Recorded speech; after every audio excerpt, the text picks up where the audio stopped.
Two guys either side of 50 with one dream to achieve middle-aged sporting glory. This is the Missing Links Golf Show.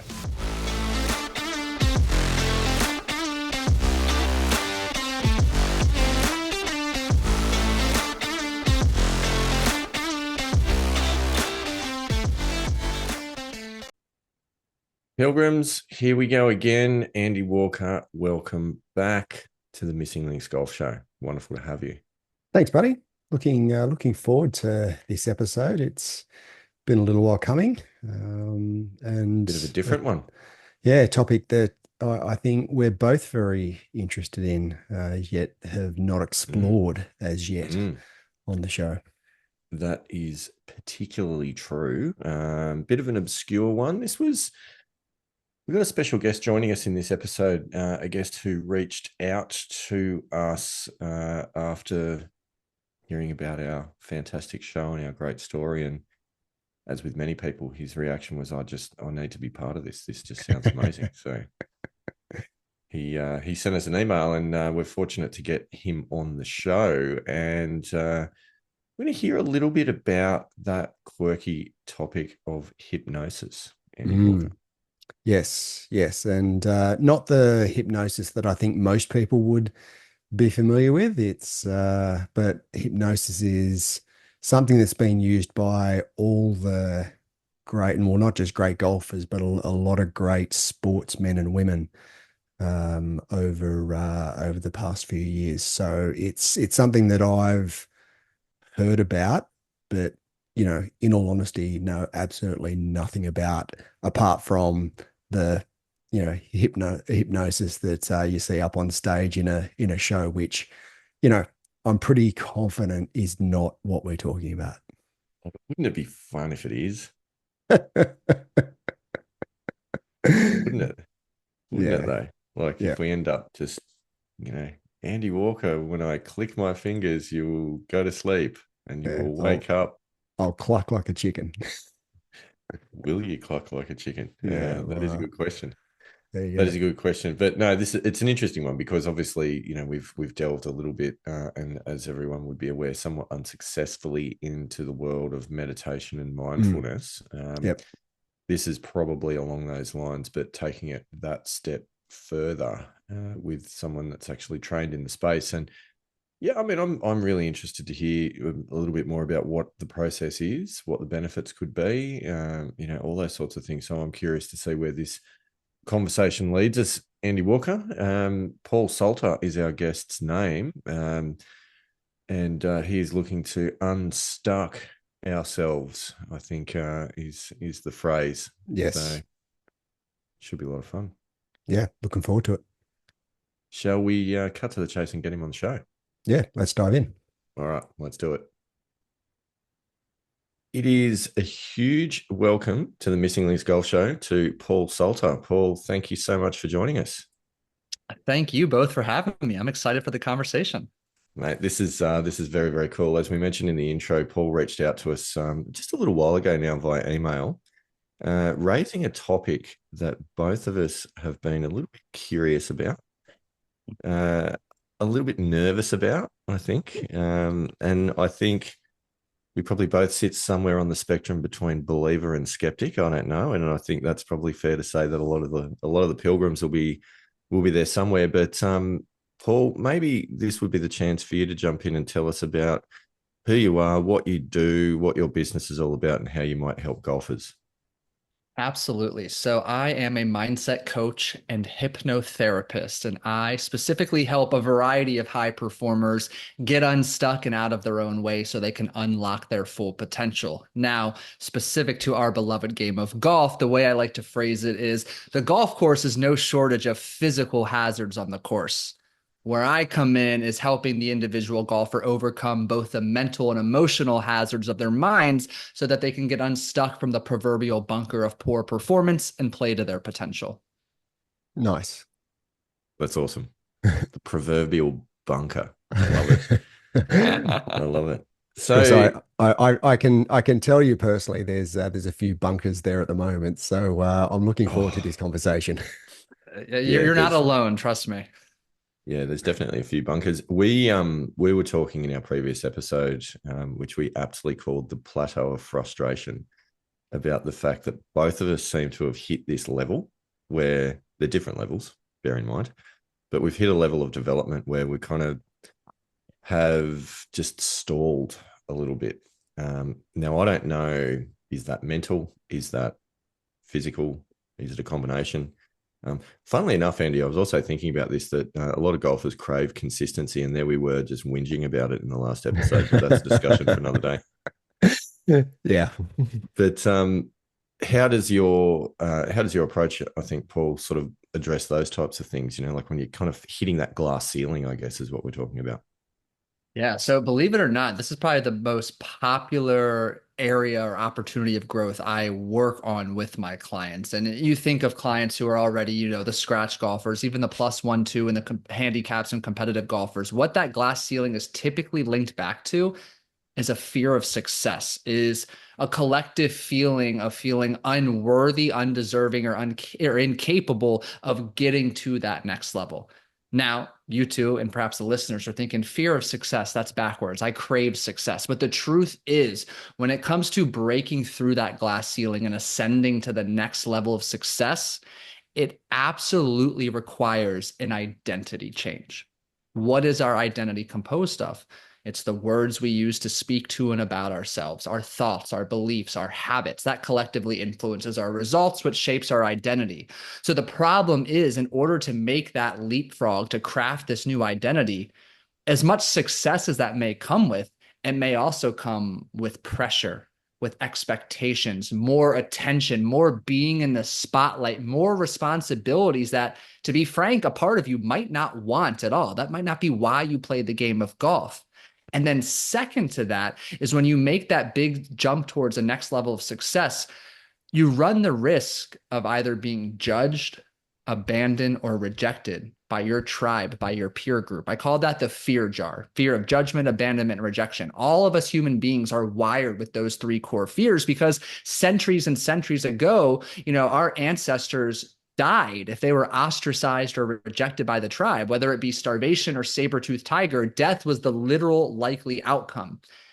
As crazy and as irrational as it sounds today, when the three of us are talking about having our every want and need imaginable on Google or at our fingertips, it's still a really strong primal fear that we have to navigate. So that glass ceiling, like I said, it's typically linked back to that fear of success or being unworthy or feeling like we're unworthy of actually achieving it. So, Paul, where Steve and I have had this conversation a few times, is this similar to, say, you've got a handicap, say your handicap's 15, right? And I guess your identity is I'm a 15 handicapper, and you keep telling yourself that I'm a 15 handicapper. Is that sort of a similar concept? Is that sort of part of it where, you're identifying as a certain golfer right now? But hypnotherapy can help you unwind that belief system, that framework to be able to move you forward to maybe saying, well, no, I'm a single figure handicap, or I have the potential to be a single figure handicapper. Is that sort of similar to what you're talking about? That's a great framework to use to discuss the possibility. Absolutely. So first and foremost, if you're already limiting yourself, keeping yourself, stuck as a 15 handicapper, you're not doing yourself any favors, making it easier to move down into single digits. So you're correct. We need to create a sense of conviction, belief that you are capable, worthy, and deserving of becoming a single digit handicapper. And then alongside of that, we need to start empowering you to feel safe achieving that goal. So I'm so glad you used the 15 handicap example, and I'll tell you why. A lot of clients I work with fall in that range. And one of the under the radar threats, and I use threat very loosely here, it's a game of golf, it's not truly threatening, Yeah. but is if all of our mates are around a 15 handicap and we go out once a week and we put a couple bucks on it, we have fun with our friends, we're competing and we're winning maybe the majority of the time. What happens if all of our mates remain 15 handicaps and we all of a sudden are a 6 or a 7? Maybe there's resentment. Maybe there's envy, there's jealousy, there's judgment, there's bitterness. And maybe that Yeah. suddenly, even if it's under the surface, it's a little tension. little tension between the relationship. Maybe you don't get invited to play one of the weekends. So there's an extra outing you're overlooked for because you're too good now, or you take the game too seriously. As silly as it sounds, that's a real common experience and a threat to just the camaraderie of your weekly golf group with some of your best mates. Okay, so you're effectively there. You're exorcist from the. I didn't really frame that very well, but You're an you're exorcist? yeah, you're exorcist from the tribe apparently. Um, Yeah. so you're effectively thrown out of the tribe, yeah. Yeah, in a nutshell, absolutely. And this can happen, I think. I do recall the first time I sort of heard, it may have even been on other podcasts listening to you talk about this topic, and I was kind of thinking it's a bit out there, it's a bit extreme, but at the same time, I do think as your improvement curve happens, that your self-perception has to shift, but also the perception of others of you shifts as well. May not always be as extreme as getting ostracized rather than exercised, Andy, out of the group, but it definitely shifts, right? And the way that you approach the game shifts. And I know I have had that experience, having shifted from now around 15 to kind of higher single digits over the last couple of years, and the way you approach the game does change. But there's a long-winded way of bringing me back to the question, which is you used three words: capable, worthy, and deserving. Now, I just want to unpack that a little bit, because I've been battling with this, I think, without having the words to describe it.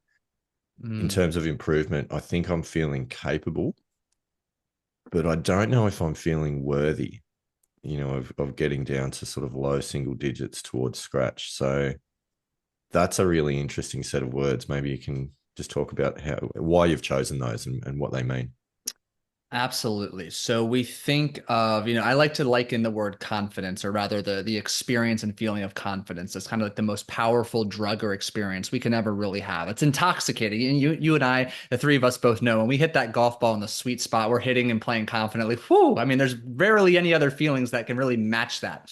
So underneath confidence is feeling belief, or feeling that I am worthy, deserving, and capable. There's a resounding belief there. And the reason we always trace back to these three core beliefs is in childhood, we all have these critical childhood needs that need to be met to foster the appropriate physiological, emotional, and psychological growth. So childhood needs such as acceptance, connection, belonging, and love, all of those need to be met. When they are not met, our subconscious is incredibly brilliant, to say the least, will start deploying several various coping mechanisms. This is why, in a very large overarching general stereotype here, the eldest of multiple siblings typically leans more towards that type A OCD perfectionist mentality. As more siblings come into the picture, they lose less of mom and dad's attention, time, and energy. So they have to find a way to stand out, to say the least. It's during those formative years that if you don't have the parents, the guardians, or the upbringing and experience that reinforces you are worthy of love, you are deserving of success, of achievement, that we find ways to try to crave it and seek it in other fashions as we get older. The lingering problem of not having some of those needs fully met in childhood years is we don't fully feel we're deserving later on in adulthood. So it's a long answer, I know, to your question, with the through line being a lot of my work is revolved around going back in time. Using hypnosis rather than thinking ahead is going back to some of those pivotal moments in your life where that childhood need was not met, and allowing that to be an opportunity to either heal, reframe, or add different perspective to satisfy that need being met, which has a very positive and powerful ripple effect all the way into the present moment. So, Paul, if I understand that correctly, then what you're saying is that the not necessarily the issues, but say the plateau that you're on at the moment as a golfer, the reason why you're on a plateau is not necessarily golf related. Spot on. And I wish Wow. more I talked with, the more I spoke with, understood that. You put it brilliantly. It is that simple. A lot of the work that I do, even a lot of other mindset coaches, it has nothing to do with the game of golf. As much as we can try to separate the human from the golfer and we think compartmentalization is a superpower, it is until it isn't. At the end of the day, that performance pressure, that anxiety, that anger management, that poor emotional control, Those are a collection of learned beliefs and behaviors that start with just you as the human. They might be triggered on the golf course, but I have a strong imagination. If you struggle with anger on the golf course, it is not isolated to the golf course. It shows up professionally and at home as well. Yeah, wow. Yeah, there's so much in all of that. And listening to you answer that question and talking about childhood and talking about, all of those elements that you talked about was a little bit scary and a little bit confronting, I've got to be honest. So I feel like I'm probably a candidate that needs to sit down on the couch and have a session with you at some point, Paul. But look, I think there's a lot in there, and it links as well, I think, to a concept called imposter syndrome that people talk a lot about in a work setting, in a professional setting. Is that a similar topic? Are we talking about the same things there? Yeah, there's definitely parallels or interconnectedness there, because at the end of the day, that fear of success, that lack of feeling safe at the next level of success is analogous to, like, I don't deserve to be here. Like, I'm an imposter. There's no way I deserve to, hoist the club championship trophy or be a scratch golfer. Yeah, and I mean, I know I feel those feelings when I've got a good round going. And, and I think there's a lot of people that fit into this bracket where, so you're at around under par, through a few holes, and you've got, whether it's 9 or 18, you've got a few holes remaining. And then there's this feeling of, well, it's like, this is not me. I can't hold this together. When is the blow up hole coming? All of those sorts of thoughts. Help me get rid of them, Paul. Yeah. And what's unique about that too is oftentimes we're waiting for the blow up hole. Yet more often than not, it's actually an accumulation of gradual small changes that when we reflect back on our round, it's like, wait a second, why did I do that? Or why did I not do that? Why did I make that decision? Or I don't top the ball. That's not me. I haven't topped the ball in 3 rounds or 3 years. So as much as the blow up hole, believe me, it comes. I just had one the other day. It happens to all of us. But the little things add up to pack a very powerful punch as well. We start letting some of our routines slip, some of our little non-negotiables, to-dos, and part of our processes get left by the wayside. And lo and behold, the last 3 holes are a blur, and we finish 6 over on those 3 holes and wondering what in the world just happened. Sound familiar, Andy Walker? Yeah, it does. I'm also interested to understand how language and the way that you talk to yourself impacts your goal. Well, not just golf, but life as well. I actually was listening to you on another podcast recently, and you mentioned that that we have 50 to 70,000 thoughts a day, and 80% of those are negative. So I would think that then the way that you talk to yourself and being proactive about the way that you talk to yourself is a big part of that as well. Yeah, spot on. So I don't remember where I heard this. I don't know if it's a fact or just a way of thinking about words. But if you think about what is the name of the construction and the ordering of letters to form a word, it's spelling. Like insinuating there is a magic spell of these words. These words are emotional, energetic vesicles. These words bring that emotional energy to permeate your thoughts, your beliefs, and your behaviors. And the simple example I like to give is, let's say you're talking about a mundane chore you have to do after a long work day. So you're talking to yourself, I have to vacuum after work today. It's negative. There's a sense of dread to it.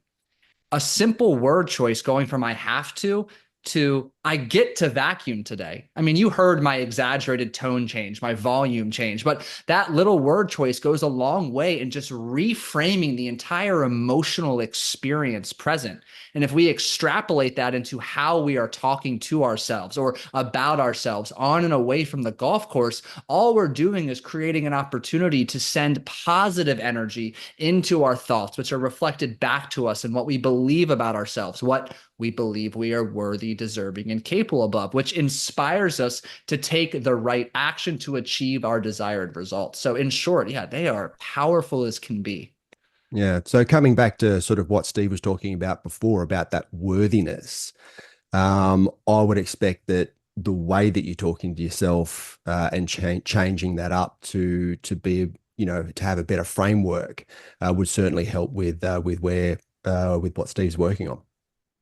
You're spot on. And I think so many of us, and myself included for a long time, when we think of the power of positive thinking and the power of positive self-talk, we initially think it has to be this over the top, I am the most positive person in the world. And coming from someone who's listening who might really struggle with being even remotely kind to themselves, that it just seems so far extreme. It's hard to even digest and fathom doing. So I often like to tell people, rather than overblowing the amount of positive talk, how can you move the needle from at least negative to neutral? And start making baby steps towards having at least a more neutral or attitude of indifference, because then at least you open up the door for an opportunity for some of those positive thoughts to start coming in and sticking. And then you can build momentum and it feels a bit more natural and becomes easier to latch on to those positive thoughts. Mm-hmm. Yeah, it's also interesting talking about sort of words. I again from another podcast that I listened to, the guy was saying that he doesn't like when someone says, "Oh, I got this," or "You've got this," because the brain knows BS when when it hears it, right? And if you're telling yourself, "I got this," but every fiber of your being is saying that you don't have this, your brain actually realizes it. So he sort of likes to reframe it to back yourself, which sort of is a bit more, yeah, you back yourself. It may not necessarily, the outcome may not necessarily be what you end up wanting, but you're always backing yourself, even if you feel uncomfortable in that situation. That's a really great point. I mean, if you don't believe in yourself, why can you expect anybody else to? So you're right. You've got to back yourself. And then you said a really important word there as well, is you can focus on your process. You can't control that outcome, but you can get really excited about what you can control, which always is your effort, your attitude, and the specific actions you take. Now, Andy and I have a relatively large tournament coming up in a couple of weeks. Spoiler alert to the Pilgrims. We did both get into the field. We're quite excited about this. It is the New South Wales Country Championship, so a fairly large tournament in the scheme of things in golf in our part of the world. Now, the reason for that is the reason that I raise it is because to get into the field, you have to be a single-digit handicapper to put your application in. There's 120 spots in the field, and if there's more than 120 applicants, the higher the handicaps on the list start getting pushed out. I have sneaked into the field with currently a 9.1 handicap, which makes me feel that I'm probably the highest handicapper in the field. So I'm looking at this tournament with, a lot of excitement, but at the same time, the nerves are starting to build a little bit, thinking, am I going to embarrass myself? Can I keep up with these other guys? And it's funny because we've done so much work over the past year about coming back to process and forgetting about outcomes and, understanding that no one else really cares what your performance is like anyway. So why would you worry about what they think? But all of these things are starting to sneak back in. So, this is a bit of a microcosm of things that I know a lot of people go through on a regular basis, but I'm curious about, for my own selfish needs, what are some techniques that can be put into place to try and address some of these feelings that are starting to build? Yeah, it's a fantastic question. And you're right. Like, the situation is so relatable. In fact, John Sherman just mentioned a couple weeks ago, the first tee of one of his tournaments, he topped the ball. He's like, I haven't topped the ball in 10 years. I'm a +2 handicap, but there I was and I topped the ball. Like, it happens. And he still bogeyed the hole and went on to shoot an incredibly better score than I have yet to shoot, but we'll get there. So first and foremost, I think it's recognizing that the collection of emotions you feel, the nerves, the anxiety, the fear of judgment, embarrassment, whatever it may be, they are normal. They are also learned. So we can talk some technical X's and O's in a moment, but the broader picture, to go deeper rather than wider with multiple techniques, is all of those emotions are learned. Hypnosis is a fast, powerful, effective tool to help you unlearn or at least significantly desensitize yourself to that collective emotional experience. Because what we don't want to do is try to repress, block, or hide from those nerves. So the simple reframe is those nerves are just proof you deserve to be here. You're here. It's an opportunity. It's the opportunity you've worked so hard to achieve. But now it's through hypnosis, what we're able to do is go back to some of those pivotal moments in your life where you felt this same collection of emotional experience, those same physical sensations, whether they're butterflies, tightness, tension in your chest or your shoulders. And we can use that as a catalyst to go back to some of the moments in your life you also felt this way until we uncover the origin. So we can start, in essence, turning down the volume of that anxiety, that pressure, those nerves, which allows your nervous system in totality to feel a bit more comfortable, at ease, a bit more familiar going through this emotional experience, which ultimately empowers you to no longer act from a place of unconscious reaction, which is tense, tight, fearful, and instead make the subtle yet powerful shift from unconscious reaction to conscious response. And it is there you tap into a reservoir of power and limitless opportunity to play fearless, confident golf. Fearless, confident golf. Sounds good to me. Yeah. I'm going to remove my dog real quick. I sincerely. Go for it. He gets excited about the lawnmower, man. We are good. Thank you for that. So was he excited about us being on the, around? Yeah. Well, he was what watching in the background, wagging his tail. But Yeah, he loves Australian Also- accents. he does. He doesn't like the lawnmower, man. He's got a guarding protective mechanism, which we appreciate until we don't. Yeah, very good. So fearless, confident golf, I think, is a place that we all want to get to. I've done a bit of reading about and listening to people talking about breathing exercises and, the importance of regulating the nervous system through breathing exercises. Is this sort of something that you would recommend as well, or are we talking different disciplines here?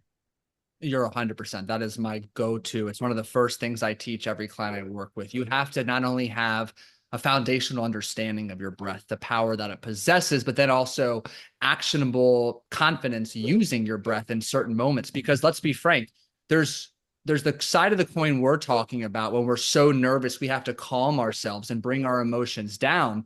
But also across a 4.5 or 5 hour round, when we're only actually playing golf for 5 minutes, sometimes we need to bring our focus and energy back up. And the breath is capable of doing or accomplishing both of those goals. I might have to do a little bit of work on this, Andy Walker. Meditation's another one that we often talk about. Yes. and we laugh because we're rubbish. We've, kind of delved into it on and off throughout the course of the last year.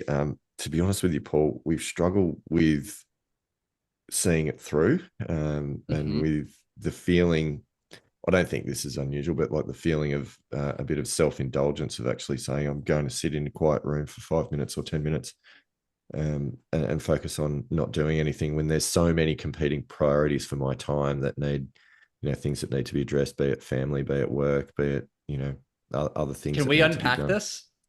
Yeah. Please do. That's what we need, because we have battled with this for the last year. We can't actually find a way through it.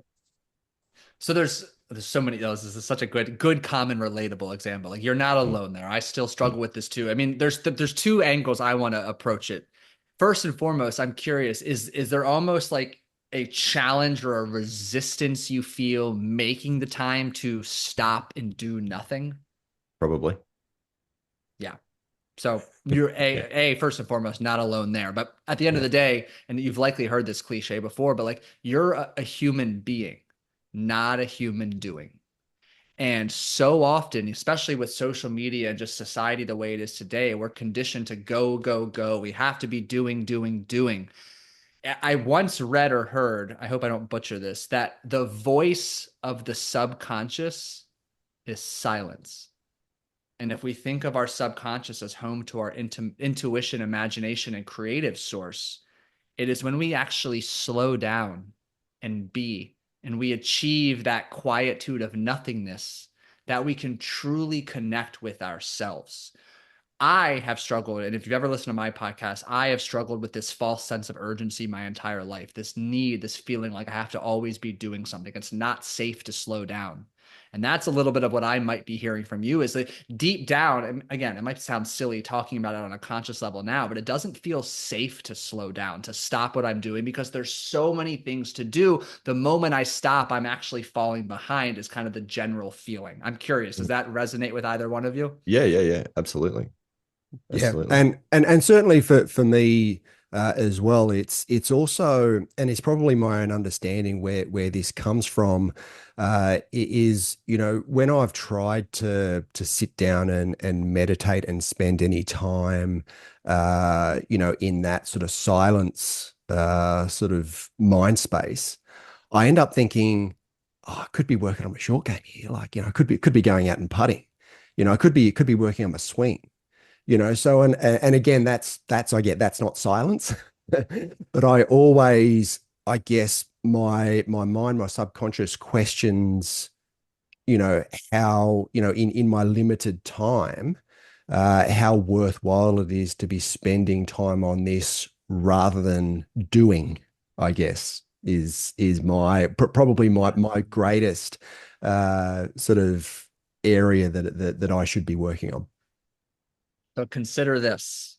Is it possible that there's a part of you who doesn't want you to change? Remember, your subconscious wants one objective at all times, and that's to keep you safe.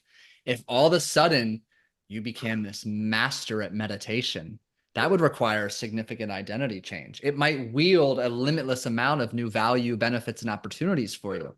Your subconscious deep down might be like, wait a second, that's a foreign, new, unfamiliar identity. There's no way in hell I'm allowing you to step into that. I'm going to make it incredibly difficult for you to slow down and even entertain the thought of tapping into the limitless amount of power you have within you. Yeah, it's a good point because um, consciously, and we've talked about it and we've heard about it enough times now for me to consciously go, you know, there's something about this, you know, I'm sure that this would be a positive, but there's still something that's stopping me, which potentially could be that subconscious thought process that you're talking about. It's exactly that. It's that invisible ceiling. You know what to do. You're at least familiar with the benefits, like the literal research backed benefits in this case of meditation. But you're right. There's still like this invisible gravitational like force holding you back from doing what you know is likely to be really valuable for you. That in and of itself is not a lack of information problem. It's a beautiful example of a mindset problem there. There's a lack of safety and inherent fear around indulging in this behavior that's going to lead to an identity change. Wow. Yeah. Steve, Wow, thoughts? indeed. Oh, so many. The I mean, 50 to 70,000 thoughts that yeah, that we're going to have 80% for of the them rest are of the day. 80% of them are positive actually at the moment, which is remarkable. Look, the thing that stands out for me, I think, is every single expert guest that we've had on the show, you know, whether that is sports psychologists, high performance coaches, regardless of the background, every single one of them talks about the value of meditation and the importance of meditation. Therefore, that leads me to believe that it's possible that there's something in this. Well, so here's my second point to you. I'm always curious because as much information as there is out there about meditation, it's still so entirely unique for every individual. So I almost wonder too if perhaps you have an expectation of what it's supposed to be and your experience maybe at this juncture in your meditation journey is completely night and day from that expectation. And I always like to say, if there's a gap between expectation and reality, that's what invites in frustration. And that could be the case, just is starting with just, it is so clear, yet it's so just kind of gray as to what meditation is versus isn't. Oh, that's definitely true. I think the other thing is, like many golfers, we want to try something and see results. And probably pushing it to see results too early is an issue. You know, like people talk about the power of meditation because then it's, you know, it enables you to have that clearer focus on the course, and in the difficult pressure moments, you can still access your skills in a way and remain calm and focused. And you know, and then I tried meditating once and I didn't see all of those benefits immediately. So obviously, it doesn't work. You know what I mean? Like it's that desire for immediacy of outcome or results over what you're putting in. And if you're not seeing that, then the discipline to stay at it is a challenge. Yeah. It's that impatience, wanting results yesterday. You're spot on. Yeah. Yeah. And I know I'm guilty of that, be it with meditating or a swing change or, you know, a new putting grip or, you know, a new set of Vokey wedges, whatever the case may be. I want to see them. I want to see a difference. But I understand that it's not that direct and it's not that linear. But to your point about understanding what it is versus, you know, your expectations versus reality, you know, we've had, I suppose, tongue-in-cheek conversations about sitting in a dark room saying or, you know, staring at a candle or staring at a golf ball on the floor or whatever the case may be. Like what are some methods, practical methods, that you would suggest as a way of doing it? First and foremost, like just get clear on what your intention is. Is it to slow down? Is it peace? Is it quiet? Is it to recharge? Like meditation can look night and day different from every session. And between the three of us, we can have three wildly different practices. So to give you an example, for me is I really work on cultivating a practice that allows me to sit, I call it a quietude of nothingness. So think I put like big noise canceling headphones on. I put my sleep eye mask on. I want to be blocked out from the world for 10 minutes. I do this once a day in between calls typically. So for me, it's about coming to a place of quiet. And I like to bring one short sentence, statement, or even a word to my practice that is anchored to my breath. So it might be inhale, calm, exhale, stress. I start that way. Let me be frank, my mind might drift 50,000 times in those 10 minutes. But this moment I notice it drift, I just bring it back to that statement, or I bring it back to my breath. I think it's often forgotten or lost that like meditation, breath work, hypnosis, it is a skill.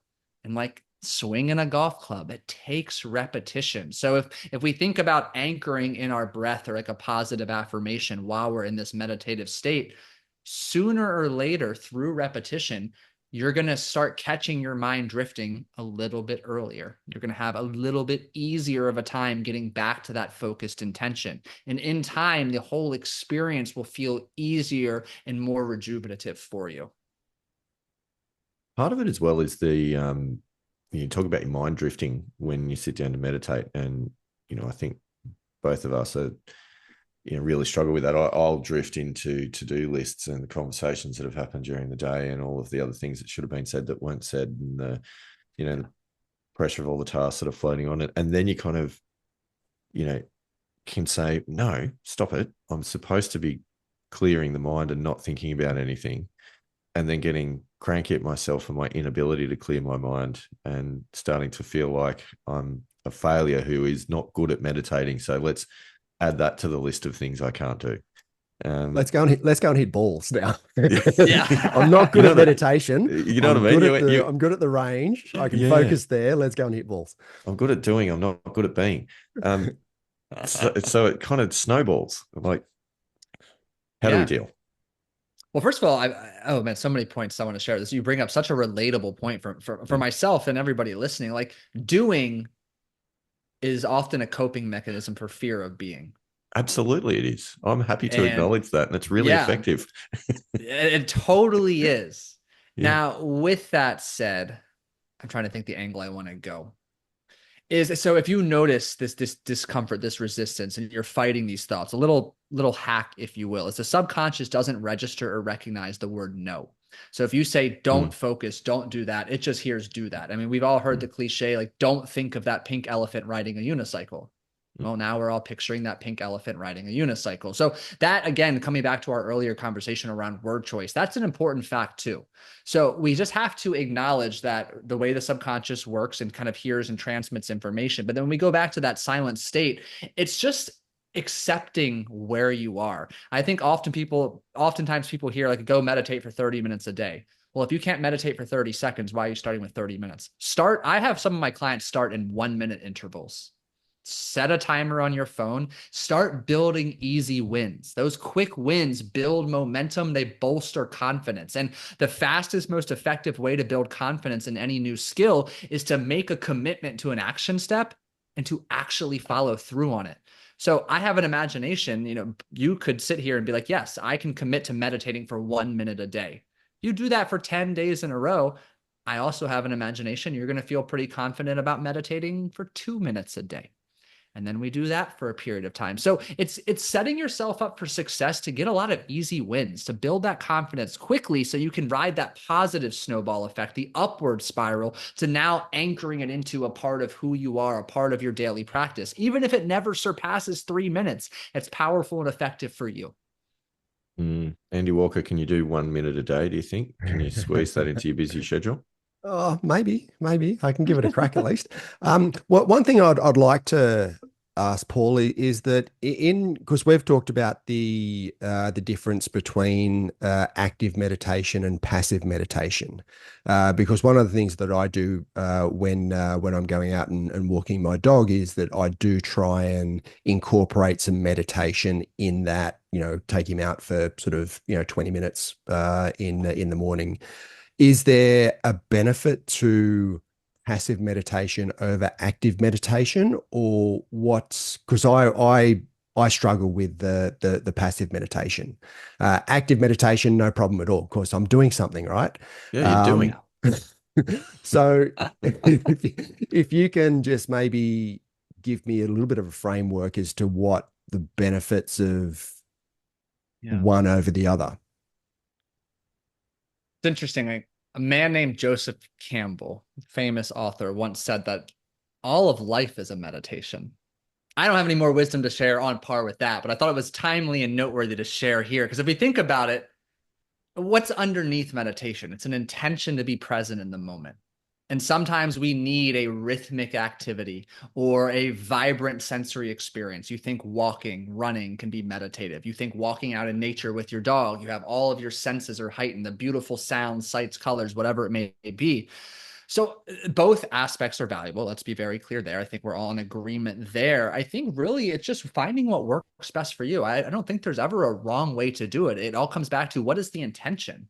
If you find walking your dog outside and really setting the intention to be mindful of the beautiful scenery you're walking around, to be observant, to hear and see what is taking place around you. And you're doing so, probably the biggest hack of all, with your cell phone so far away, removed from the picture that you're not distracted and glued to your phone. That might be all you need. Now, I do think there is a collection of different unique benefits when we are sitting in silence, not relying on external stimuli, and we're cultivating that sense of being and presence internally. But both aspects are very valuable. I thought you were just giving me permission to never sit down and actually do a passive meditation there, Paul. But so let me give you the specific benefit. The golf course, you're standing over your ball. Yes, you can look around for a certain amount of time, but essentially at the end, you've got to lock in and cultivate that presence internally on demand. And I want nothing more for you to hit a perfect shot every time you step up to the ball. Yes. Those last couple of sentences there, I was like, yes, I don't have to sit down and passively meditate. And then those last couple of sentences just cut me down. See, Paul's a really nice guy and he's trying to answer in a polite fashion. But, my takeout is, Andy Walker, you are replacing being with doing because you don't want to confront the being aspect of things. So not sure what you're talking about. I don't even think he heard you.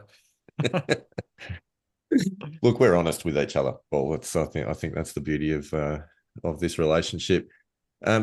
So hypnosis, I do want to come back to this topic because I'm really curious about what it is and how it works and how you go about doing it. And I'm positive that you're not going to sit there with the pocket watch and spin it and make me bark like a chicken or anything along those lines. So bark like a chicken. I like it. Yeah. I'm an animal expert, don't you worry. Yeah, so how does it work? What's the story? Talk me through it. Yeah. So I always like to begin by telling or stating what it is not. Because as you alluded to, whether it's in the States here, Hollywood, Las Vegas, and just the movies and internet around the world, we get this connotation or this image of hypnosis of, yes, barking like a dog or a chicken, your preference. I can get you to do both. Swinging a pocket watch, me yelling the word sleep. And although, like, let me be candid, that is a form of hypnotism purely for entertainment purposes.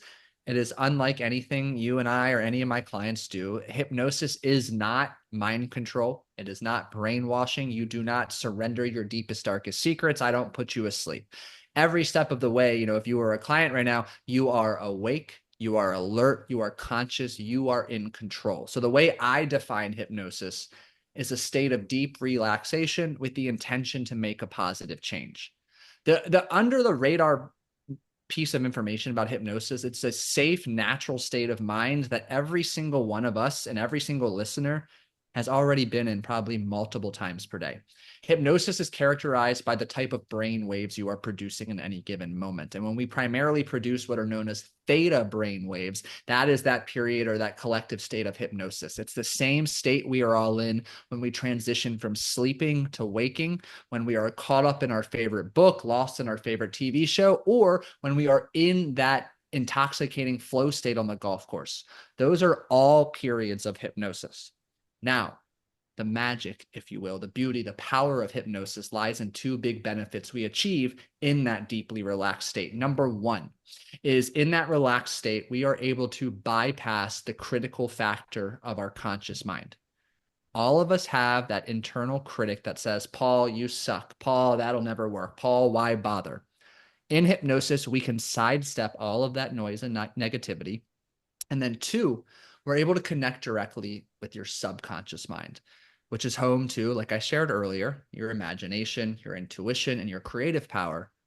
And it's home to your emotions, your memories, your values, your habits, and your beliefs. So I use hypnosis as a tool to uncover the origin of some of those outdated beliefs, destructive habits, and counterproductive fears that are keeping you stuck in that proverbial bunker.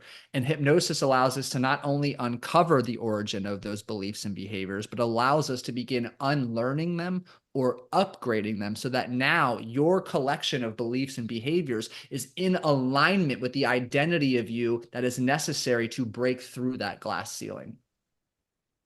Okay, so let me translate some of this into terms that, if I can sort of pull the thread through the conversation that we've had. So, please, if I've got a healthy dose of imposter syndrome / my self-perception is of a particular level on the golf course and I'm struggling to break through that, which is the truth at the moment. And that's linked to a lot of experiences through life, in particular the formative years through childhood of, say being brought up in an environment which probably, looking back on it now, was more fixed mindset than growth mindset in sometimes. Mm-hmm. If I were to then try and address all of those issues through standard therapy and conversations, my critical conscious mind is going to be present telling me that none of this is true and cannot change. But the purpose of hypnosis is to be a bit of a circuit breaker to get around that, to actually do that deeper work so that the critical thought processes don't come in and get in the way. Am I kind of on the right path there? I'm gonna extract what you shared and reproduce it on social media as a beautiful explanation. You hit the nail on the head. Yeah, very well said. And I love how you even brought in traditional therapy.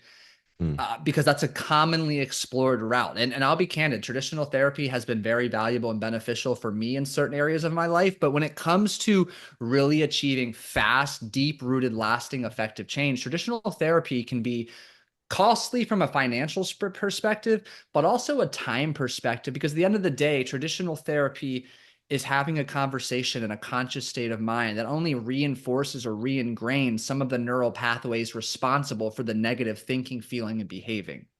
As you alluded to so brilliantly, hypnosis is able to bypass that negativity and nonsense, tap into the subconscious, an opportunity to rewire, create new neural pathways, if you will, to reinforce new beliefs and behaviors that now can replace some of those outdated ones, that allows you to begin thinking, feeling, and behaving in alignment with the person you wish to become. Thoughts, Andy Walker? Look, so many thoughts. So one of the things that you said with traditional therapy is that has a tendency to ingrain those previous experiences. So does that mean it's because you sometimes hear about people who are in traditional therapy, they become reliant on their Mm. therapist, and all of a sudden they grab hold of that person, and they rely on that person, I guess, for their well-being. Is that sort of what you're talking about? I'll answer with a research study. That way, there's a little bit more different perspective here. 'Cause you're absolutely right. So there's this really neat study done, believe it or not, like 50 years ago, and it was a research review of all of the available literature comparing the impact of traditional therapy versus hypnotherapy. And the term they used was like average impact, like positive impact or recovery score. So what researchers found was that on average, surveying all of these studies over a long period of time, was that traditional therapy yielded, I believe, a 38% positive impact or recovery, which is nothing to write home about, to say the Mm. least, after an average of 600 sessions, which is weekly therapy for more than 10 years. So you're right, the Wow. reliance, the attachment. Now, contrast that to the impact hypnotherapy had. It yielded an average of 93% positive impact or recovery after an average of 6 sessions. Wow. Fascinating, right? Mm. Wow. Yeah. Okay. So then coming back to hypnotherapy, what's the process? Like is there a set process that you go through, or is it very individual based on the individual needs? And what do you do? Like, no, I shouldn't say what do you do. We're trying to get away from doing. But what's the process? Process, I guess, is what I'm asking.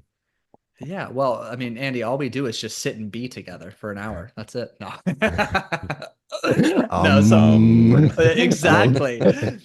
Yeah, I can definitely speak to kind of the framework, if you will. So, like, let me yeah. talk even about just a unique coaching call. So, unlike traditional therapy or coaching, even where you're just talking for 60 minutes, a session with me might have, let's call it 12 to 15 minutes of conversation. We're getting clarity on what the problem is. I'm digging in. I want to know, like, people get sick of me. Like, how does it feel? What's the emotion? What's the physical sensation of the emotion? So, I'm painting a really visceral experience of the emotion, the physical sensation, how it's hurting you, holding you back, contrasting that with what is our dream state, where we want to go. So after about, again, 15-ish minutes or so, we're then going to start the hypnosis session. And what that looks like is we're going to begin with getting just your mind and your body nice and relaxed. So for those of you two and listeners who have a meditation or even a yoga background, there's some familiarity, some overlap in the beginning there. That period of time, its goal is to get you nice and relaxed. That's a way to metaphorically start letting your guard down, if you will, starting to bypass that conscious mind and start tapping into the subconscious mind. From there, it is more or less having a conversation in a deeply relaxed state. There's a framework or a collection of frameworks I use to help prompt you to go back in time to find these other pivotal moments in your life based on whatever it is we're working on, where you felt the exact same way. You had the same what's the word, emotional experience. And that allows us to go back in time to one of these pivotal moments where you started learning or coping with a certain belief or behavior that might have served your immediate goal at that time at 7 years old, that is now at 47 years old actually counterproductive. And we work to unlearn it, to heal it, to let it go, whatever needs to be done to get you operating at your best. So, talking about going back in time to when things were ingrained and feelings were created, like one of the things I've always been curious about with hypnosis is there's so much of the early years that I literally can't consciously remember. Like a lot of those little incidents and those sorts of things, I couldn't Mm-hmm. put. There's no way that I could put a finger on some of those pieces of emotional baggage and say this is where it started. So how does the process draw that out of you? Like, I'm really curious Yeah, about that side of it. Do you do that's you the most start to get fascinating this? part. Do you get this super memory power as a result of hypnosis? Is that what? happens? So I'm guessing not. I mean, I wish we should start describing it that way. We probably shouldn't also. So, Yeah. In a nutshell, you're just the bulk of that first part I talked about, getting you nice and relaxed, your mind relaxed, your body relaxed. Like that is where a lot of the benefit comes from, because what also ultimately happens is some of these pivotal moments that come up when you're 7 years old, when you're even 3 years old, at the time, so I'll use an example. One of my clients, something we worked through. This is going to sound silly to everybody because the subconscious is irrational. The conscious mind tries to rationalize and justify it. It doesn't make sense most of the time. But one of my clients was bullied by one of his best friends in fourth grade eating lunch. He was told that his ears looked funny when he chewed his food. We're all smiling now because right now as adults, that kind of seems funny. It's not a big deal. But for that little boy, he did not have the emotional toolkit to regulate, to handle that situation. So for that little child, it was everything for him. It was so hurtful, destructive, whatever the word may be. So oftentimes, not only do we struggle to find these memories because the conscious mind is blocking us, but we also don't really feel in the moment they're emotionally charged moments worth revisiting. The subconscious I mentioned earlier, it always wants to keep us safe. And in a hypnotic state, it's always going to either take us to or show us what we need to see to achieve the goal we're working on. And it's that deep state of relaxation that I kind of alluded to earlier. It just lets the metaphorical guard down. And it's almost like we tap into a library of memories. And, I'm going to lead you where we need to go. You ultimately remain in control. And we get to really see and revisit where some of these outdated beliefs and behaviors formed. So if we admit that this glass ceiling issue that we've been talking about is rooted in experiences from earlier years, in a session, am I going to miraculously identify what caused it? Is that how it works? So I don't want to say, I never like to overpromise, especially around the topic of hypnosis. It is very possible as early as the first or second session, we could get to that exact core. It could be that moment when you were 8 years old and XYZ happened. Oftentimes it's a little bit more gradual because that's not going to be the only isolated experience in which, these collection of beliefs and behaviors reared their ugly heads. It might have happened at 34, at 26, at 18, at 14, at 13. And we'll get back very early in your life quite quickly until we get to the core, that one origin moment. It might take a handful of sessions, but we can get there quite quickly. Wow. That's intense. Mm-hmm. And I think it's helpful to add context real quick. Let me give you an example. Is that cool? Yeah. Please do. So I have a client of mine. He's a professional poker player though. So similar, but different. Same story. In poker, the closer you get, let me think how to phrase this. The closer you get to the money, the higher the pressure, the higher stakes. You need to run really deep in a tournament for you to actually make any significant money. So let's say there's 2,000 entries in a tournament. You're not going to start making really good money till the top 100, the top 50, if you will. So my client started noticing every time he got close to the money or he got close to the final table, he was just self-destructing and making all of these wild behaviors that in a logical state of operation, he would never make. He had this fear of success. Who was he on the other side of success if he started winning these tables and taking home six-figure scores? Well, we were able to derive from an early childhood. His dad was an absentee father. His dad, to be frank, was a drunk. His dad was never around. About the age of 8 years old, his dad started coming around again. His dad started picking him up from school. They started hanging out together after school. One day, his dad started him taught him, there's the word, how to play the game of chess. And within a couple of weeks, my client starts beating his dad in the game of chess. So much so, he's beating his dad consistently that his dad stops coming around. And it wasn't until 7 years later that he saw his dad again. So what can we deduce from that story?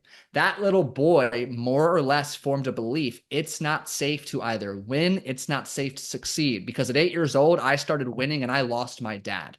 Again, consciously here in this present moment, it kind of seems a little irrational, but our subconscious is not rational. So for him and I, that moment came up actually very quickly. I think it was in our second session together. And He went on to make many final tables and is having a wonderful poker career since. But as you can imagine, there's a lot of big emotions to process from an experience, a memory like that. And kudos to him for having the courage to continue showing up every day, to face that, to work through it. And now he's on the other side of that particular challenge and doing quite well.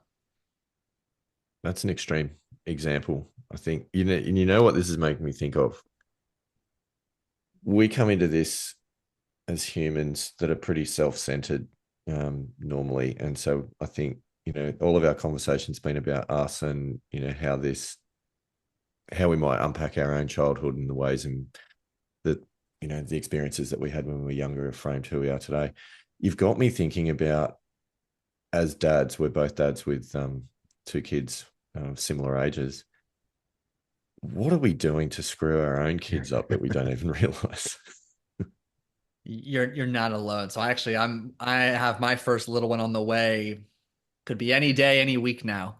Oh, that's exciting. So it is. And I've had the thought too, and it's a conversation I've had for myself and with clients and friends of mine. At the end of the day, I mean, the fact that you two are here hosting a podcast, having a conversation about this, I have an imagination. You're leaps and bounds ahead of most peers and maybe even people in your family when it comes to that level of introspection, having the courage to look inward and to take ownership for why you do some of the things you do. So this is just validation and reflection to both of you that you're doing a great job. And Thanks. also too, like, you're here with that awareness. Most people lack that awareness. And it's very easy to get caught up in trying to be this perfect parent. And I've stressed about this already enough. But at the end of the day, you and I, three of us both know, like, we are humans. We are not robots. We will make 1,001 different mistakes. So long as we have the courage to accept them, to own them, to learn from them, we're in a great place. That is good to hear. So then, Paul, tell me, from the hypnotherapy session where you're going through that framework, going through that process, I'm at some point the person has to be self-reliant. So I'm assuming that there's a thing as self-hypnosis, and you can actually learn to take what you're teaching. Because I mean, say me for example, I know nothing at this stage about, over the last hour I've learned a lot about hypnotherapy, but I starting this conversation, I knew nothing. So I start with you with the hypnotherapy sessions, and I'm assuming at some point there's a self-reliance that I develop skills to be able to go through that process and go through a self-hypnotherapy session just on my own. Yes and no. And I will elaborate. Okay. So first and foremost, my priority is to always meet the individual where he or she is at. So with that said, if you're struggling with meditation right now, you have a very limited meditation background, I'm not going to throw you in the deep end of self-hypnosis. What I am going to do is provide you with either your own unique or access to guided hypnosis, which we can use interchangeably with guided meditations. Just again, we need to form the habit and the practice of stillness, of being, and having a guide to help you, whether it's focus on your breath or go on this intrinsic journey. If you already had a strong foundation there and there was a desire to learn the self-hypnosis, it is essentially doing the guided meditation using yourself as the guide. From that you're going to get a ton of tremendous benefit when it comes to doing some of that deep, the technical word is like regression type work, going back in childhood. You can do some of that in a self-guided way, complementing that with some journaling and whatnot. It's going to be a far more faster and effective process to really get to the core of some of these bigger rocks that we need to move when doing so in a one-on-one capacity with an expert and a credentialed hypnotherapist. Yes, but I'm still like assuming that there is a point where, say, you're on the golf course and you're under pressure. You might be on the 13th or 14th hole, and you're starting to have some of these sort of thoughts and feelings come back. Is that sort of the area where you can maybe go through? There's a framework that you can go through with a sort of mini self-hypnosis session, or is that where you come back to breath work and maybe a bit of an affirmation or something that a calming process that you've got? Great question. I appreciate that clarity. So in those situations, I'm always first to anchor to the breath. Find the breath, the positive affirmation to anchor into is great. I don't think we need to make it any more complex or challenging in trying to invite in this, unique hypnotic script when you're in the midst of playing 14 rounds to win the club championship, which you two are both going to win this upcoming tournament. I've got the utmost faith. But with that said, the breath. The breath is the quickest, rapid, effective way to ground yourself in the present moment and to be used as a tool to control the dials. Where do you need focus, confidence, excitement, regret, shame, frustration? You can control the dials of where you want those respective emotions simply with your breath. Mm. Mm. Mm-hmm. Okay, There's much to yeah, ponder. And I lots, will say lots. though, I like a pre-round guided hypnosis. That's what I have all my clients do, my golfing clients before their round. That's going to allow you to start really strengthening your emotional resiliency because you're going to begin to see the confident, positive aspects of the round you're trying to play. But I'm also going to have you go through the experience of making mistakes, having unfortunate outcomes well before you step on the course. So you're already strengthening your resiliency, knowing, the three of us know golf is not a game of perfect. You're going to make plenty of mistakes. How quickly can you bounce back? And if you're already seeing and feeling what it's like to make a mistake and quickly recharge, reset, and bounce back, it becomes far easier to actually execute in that given moment during a round. No, it does make a lot of sense. And I mean, we've uncovered during the course of this show with people that we've spoken to the benefits of realistic expectations, of acceptance of outcomes, and acceptance of outcomes before the shot has been hit as well is an important concept. The ability to bounce back from bad breaks and poor shots and poor decisions and some of those elements. So I think anything that can enhance that and can make that process work better, we're definitely on the right path. I'm also mindful that we've just ticked over the hour mark with you, Paul. So we're probably stretching the friendship a little bit, but this is far out. This has been a good conversation. I have really enjoyed this. And here for us, we're recording in the morning in Australia. So now it's about to put the other hat on and actually go to the day job. But geez, this is going to give me a lot to think about whilst I'm there tapping away at work. So we thoroughly appreciate it. And I think, Andy, it's fair to say we'd love to get Paul back because I feel like there's so many questions that we haven't yet gotten a chance to go through during Yeah, this interview. yeah, But 100%. And I think that we've talked a lot about the mental side of golf. And hypnotherapy has come up, but I've never really understood the difference between sitting down for a meditation session and sitting down for a hypnosis session.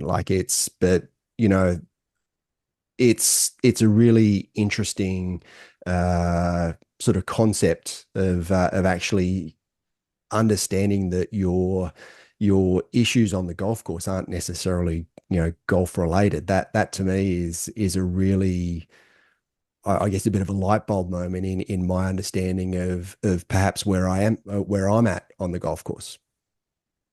I love how you articulate that. You're so right. And when you have that moment of clarity, the light bulb of awareness, it creates an opportunity to now align the most effective action steps to get out of your own way, if you will. I mean, we're all conditioned in the golf world. It just means I got to hit 1,000 more balls per week and I'm going to break through. But at the end of the day, it's really just about looking inward, having a safe, productive space to do that type of work that you need to do so you can start letting go of or unlearning those beliefs, fears, and behaviors that just simply aren't serving you any longer. yeah, I mean, when we were talking about the power of words, it's something that we are very aware of the types of phrases and the things that people say to themselves on the golf course and off the golf course. But, being a golf show, we'll keep it there. And how important it is and how limiting some of those phrases are that we use all the time. And I loved your explanation that the process of building a word, putting the letters together is spelling. Like, I'm going to hang on to that one because Right? both my kids are big Harry Potter fans. They're going to love that when I tell them about it later. That's exactly why it latched on for me. Yeah. It's like there's truth in these little isms that pop up as well, and they're good perspective shifters, because it is so important the way that we talk to ourselves, the stories that we tell ourselves, that inner narrative that goes on, because it gets stronger and stronger in big moments and pressure moments. That narrative starts to take control more and more. And one of the things which I'm trying to remember which of our guests was explaining, but the fact that thoughts are just thoughts they're not necessarily true. They're dealing with imperfect information because you don't know all of the outcomes. You don't know what the other players are actually doing, but you're assuming that everything's going well for them and poorly for you, or vice versa. But just understanding that they're just thoughts and they don't have to control you. There's power in that as well. So, no, this has been an awesome conversation, Paul. Thank you so much for reaching out and coming on the show. Before we wrap up, I think it's only right and proper that we give you the opportunity to plug where people can find you. If they've found this conversation to be interesting, where can they go and find Paul Salter for more information, and how can you help? Yeah, well, first, Steve and Andy, thank you for having me. This was an outstanding conversation. And I just say a big thank you for your preparation. As a podcast host myself, I know I take pride in doing my prep and having questions or just being able to navigate a conversation so organically. So thank you to the both of you for making this fly by and be such a blast. In terms of me, you can find me at the golfhypnotherapist.com. If you continue to want to add more podcasts to your repertoire, the Scratch Golfers Mindset podcast is where I publish twice per week. Or if you like to read your content, the More Pars Than Bogeys newsletter is where I publish a free newsletter every Friday. That is amazing. I have listened to the podcast. It's very good. So thoroughly recommend it to all the pilgrims. Paul, amazing. Thank you so much for coming on. Andy Walker, any final words before we let Paul go about his evening, as I think it would be? Yeah. Oh no, just wanted to reiterate, the gratitude we have for you coming on the show. It's something that has just given me an enormous amount to just to consider and to mull over. And yeah, I think that there's so much in what we've just talked about, that yeah, my conscious mind sort of telling me that yes, it's worthwhile, versus my subconscious mind wanting to go and hit balls. I think maybe we may have crossed a little bit of a threshold here. So yeah, That is huge. looking forward to catching up again. Yeah, likewise. Amazing. Thank you so much. Wow, Andy Walker, that was quite something. I'm not sure if it's what I expected or not what I expected, or better, or it's not what I expected. I have to say, there are some concepts in there that I didn't expect. I mean, I've always been pretty good at compartmentalizing my life, right? I've got my health and fitness and sports, that's me personally. I've got my family life, I've got my business, and career, and I've got those pretty much, sorted out into their own sort of boxes. But the concept that the issues that you've got on the golf course and what you're going through on the golf course aren't necessarily golf related, and they can go back to potentially childhood experiences. Yeah, wow. I mean, that's a revelation, but just gives, I guess, a bit of context, and a lot of food for thought as to where my game is. Does. It's definitely a rabbit hole that you could go a long way down. Yeah. I mean, it's logical when you think it through, when you think about, sort of the fundamentals of psychology, and a lot of the ways that you think and that you frame things is set by about the age of 7, I think it is. Yeah. So it's logical, I think, that would also carry through to the way that, therefore those personality traits and those ways of viewing the world would impact on your game of golf. Yeah. So I think, but it's really interesting that because makes sense. Yeah, it's really interesting because I did a reasonable amount of personal development work in my late 20s and early 30s. And here I am, almost 52.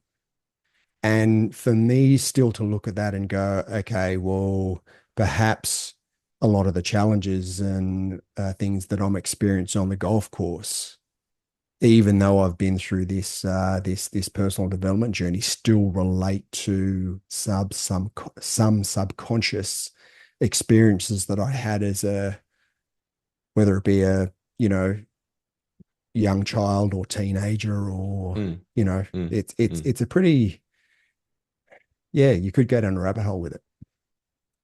You could, and at some point we probably will. Yes. So that could be a bit of fun. But I mean, look, it it's challenging. Like I really found the glass ceiling conversation, quite interesting, because that's something that I'm battling with a little bit at the moment, and trying to get my mind straight to take on the country championships in parks. Like Yep. that's sort of what drove a lot of that conversation. Which obviously Pilgrims, we did both qualify for the field. I think we might have mentioned that during the Mm, interview, mm. which is quite exciting. Um, but dealing then with thinking, oh, I might be one of the higher handicappers that's actually going out there, and I don't want to come last, is kind of one of the overarching Yeah, yeah, feelings. It's such a bad outlook to go into a tournament thinking yeah, about. So yep, the yep, concept around backing yourself that we were talking about, but also about sort of understanding what are some of those limiting thought processes that have existed for quite some time. Where's that come from? What's driving that?